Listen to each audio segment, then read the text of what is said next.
Hi guys, welcome back to my mathematics tutorial. My name is Peter C. Dogwood Jr., your math tutor, and I am an instructor of mathematics at the University of Liberia. In today's lesson, we want to look at finding derivatives of trigonometric inverse function using trigonometric substitution method. Now, we are not ready to use trigonometric substitution method because we're just in the middle of finding derivatives of inverse trig functions. We want to solve more problems, and then we will dive into this topic at the end of this particular general topic, that is finding derivatives of trigonometric inverse function. But we just want to have a taste of the ice block. So in the next example, we will solve the same problem using another approach, that is just to use a direct approach to solve this problem. But now we want to use the substitution method. Then you will decide which one is much easier or much shorter or whatever the case might be. So in example 21, 22, all the way to 30 plus, we're going to be dealing with trigonometric substitution. But for this, we just want to have a look of what we'll be dealing with in the future. Now, problem says tangent inverse of 1 minus ln of x divided by 1 plus 2 ln of x. 1 plus, let's say 1 minus 2 ln of x divided by 1 plus 2 ln of x minus y plus tangent inverse of 3 plus 2 ln of x divided by 1 minus 3, 6 ln of x equals to 0. Now, the answer is just 0. What? How can this long problem result to just 0 as our answer? So this tells us that it's not just about finding the derivative of a trig inverse function, but also reducing it to its simplest form. Now, this is an implicit differentiation. So, but we can make it an explicit differentiation by just sending this minus y on the right-hand side of the equation such that it will just be positive y. And because it is a long problem, we're going to deal with this one by one. So we're going to consider this one first, and we consider this one second. Now, considering the first term, that is tangent inverse of 1 minus 2 ln of x, all over 1 plus 2 ln of x. Now, using the trig substitution like we will do in our future lessons, you must have some basic understanding of the trigonometric identities. Because if you look at this expression, this thing looks somehow similar to a trig identity that we are about to look at. So remember, our objective is to ensure that the expression in here turns into just tangent of some angle, because tangent inverse of tangent of an angle equals to that angle using the trigonometric inverse property. So what do we observe here? Now, since we want this to be tangent, we know that there is an identity of tangent that states that tangent of A, now because there is minus, so we have tangent of A minus B is equals to tangent of A minus tangent of B, all over 1 minus tangent of A times tangent of B. Because you see, this minus this term minus, let's say 1 minus this expression. So because there is 1 here, oh, yeah, sorry, this is plus. So now, the point is, what is our tangent of A and what is our tangent of B? Because we already know that this one is constant. And this particular term must be tangent of A. So in order to rewrite this one, we can say let tangent of A be equals to tangent of pi by 4. Now, what is pi by 4? So if this is 45 degrees, if this is 45 degrees, right? And then, so assume that you have a square box where all the sides are equal, for example, and then you just run a line through the diagonal points, and then you have like one of the boxes, one of the triangles. So if this is 1 1, we can now find the value of this one, which will be the square root of 2. That is by saying c squared equals to a squared plus b squared. So we can now consider this to be a, this to be b. So it's just 1 square, which is 1. 1 square is 1. So this will be the square root of 2. Now, 45, converting 45 to radian measure, that is, we can say pi over 180 degrees. So 45 into extra 1 times, 45 into 180 4 times. So that's how we got the pi by 4. So this is pi by 4. Now, tangent is defined as opposite side or over or adjacent side. So if the opposite to this angle is 1, then it means also the adjacent side is 1. Then we can conclude that tangent of 45 degree, which is pi by 4, is best suited for this 1. So tangent of pi by 4 is also equals to 1. So it means we can replace this 1 now with tangent of pi by 4. Okay, now, so what is tangent of b? So tangent of b would just be 2 ln of x, because it's the same 2 ln of x. But attached to this tangent of b, there is tangent of a. So since we know that our tangent of a is 1, it means there is an invisible 1 attached right to this expression. So it's 1 times 2 ln of x. So we can just rewrite this as tangent inverse of 1 minus 2 ln of x all over 1 plus 1 times 2 ln of x. So this is our tangent of a, and this is our tangent of b. So now we can have tangent inverse of tangent of a, right, minus, now tangent of a now is just pi by 4, and then minus 2 ln of x, which is now tangent of b, all over 1 minus 1 plus tangent of pi by 4 times tangent of b. So tangent of a and b, a minus b, this is our a and this is our b. So this must result to this. Similarly, this must result to some expression of this kind. So we have tangent inverse of tangent of a. What is a? A now is pi by 4, and then minus b is just, what is b? B is now, so we have tangent of b is just equals to 2 the ln of x. So that's what we know, right? So b is 2 the ln of x. So this is our, so we have tangent of b.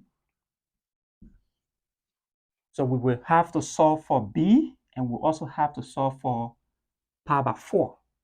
So to solve for b, we just take tangent inverse on both sides.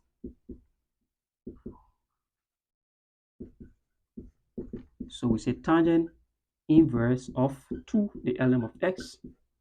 So this will just give us b equals to tangent inverse of 2 the ln of x.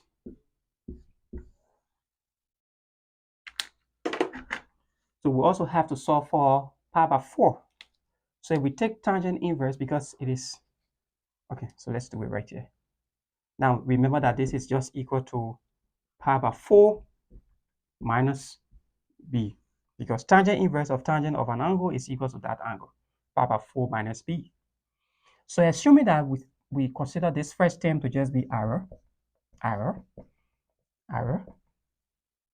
So what is a pi by 4? So if we can solve for pi by 4 right here, and we have tangent of pi by 4 equals to 1. So what do? We say, let's take tangent inverse on both sides, and we take tangent inverse on both sides. So tangent inverse of pi by 4 is, of tangent of pi by 4 is just pi by 4, and then this is just tangent inverse of 1. So we know pi by 4, and we also know our b. So we can now put it in.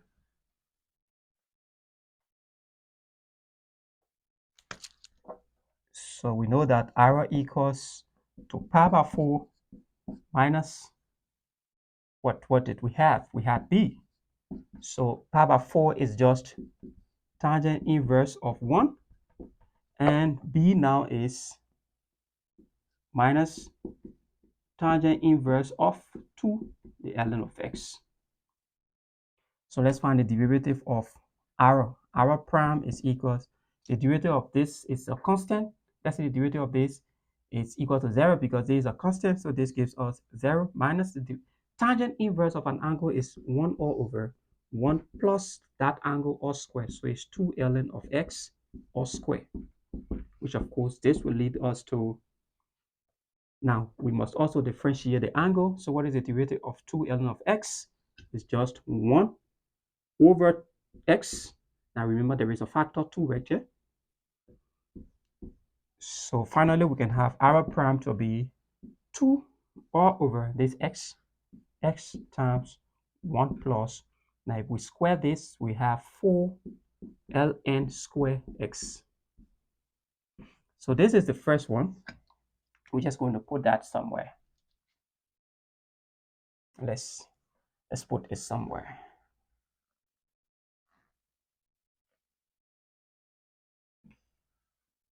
So let's save this down here.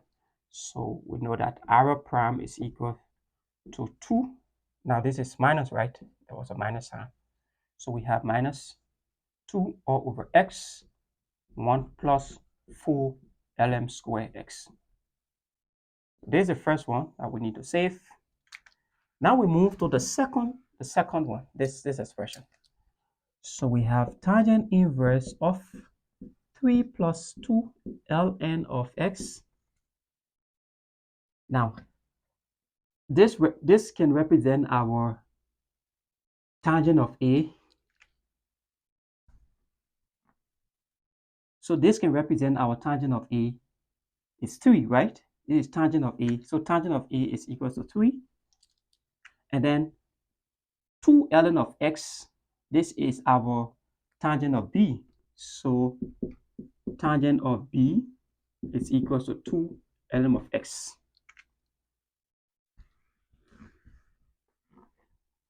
So to solve for this A, to solve for this A, right? What we can do is that we take the inverse on both sides. So we say tangent inverse of tangent of A is just equals to tangent inverse of 3. So it means, I'm going to bring it down here. Tangent inverse of tangent of A, it means A equals tangent inverse of 3. Similarly, we can do the same for tangent of B. We take tangent inverse on both sides, tangent of B. Take tangent inverse on this side as well, 2 ln of x. And then we would just have B now to be equal, tangent inverse of tangent of B is just B. And then tangent inverse of 2 ln of x. Now we're going to use these two expressions, so therefore let's hold on to them. Now, so for what is tangent of A? We know that tangent of A is 3. So we can rewrite this 6 ln of x. So that is 1 minus. So this 6 ln of x, we can take the 3 out of it. So it's 3 times 2 ln of x. Right? Great. So this is now our tangent of A. This is now our tangent of B. This is our tangent of A, tangent of B. So bringing in the property or the trigonometric identity that we have there, we have this to be tangent of A plus tangent of B all over 1 minus tangent of A times tangent of B. But now because the numerator is plus, so this is tangent of a sum identity. And the identity is plus up and then minus down. So it's just similar to the previous identity. So we now know that this entire expression in here is just equal to tangent of a plus b, which of course, now let's call this p, which of course tangent inverse of tangent of a plus b is equals to a plus b. So remember, we need to find a plus b. We already got a plus b right there. So we can now just find the derivative of p. So p prime is just equal to, let's rewrite it first. P is equal to a. A is tangent inverse of 3 plus b is tangent inverse of 2 ln of x. So p prime now, the derivative of this constant goes to 0. And then derivative of tangent inverse is 1 all over 1 plus that angle all square. So its tangent is 2 ln of x all square times the derivative of the angle. So we hold this 2 and differentiate ln of x, which is 1 over x. So finally, we can just write it as p prime to be, so just put the p prime right down here. So p prime now is 2 all over x times 1 plus, now we square this, we have 4 ln of x all square. So this is our p prime and this is our r prime. We can now put them together. So let's now find the derivative. So what is the derivative of this expression? The first one was minus 2 over x times 1 plus 4 ln squared x. Then this y, we send it across the equal sign. This one now is plus 2 all over x times 1 plus 4 ln squared x, all equals to y prime. So what do you observe? This cancels this. So y prime now is just equals to 0. So this is how we apply the trigonometric substitution method on trigonometric inverse function. So in the next example, we're going to use the long method. I call that the longer method because that's the direct method. It's going to involve a lot of simplification, complex fractions and everything. But watch the next lesson. Thanks ever so much for watching and see you in our next lesson.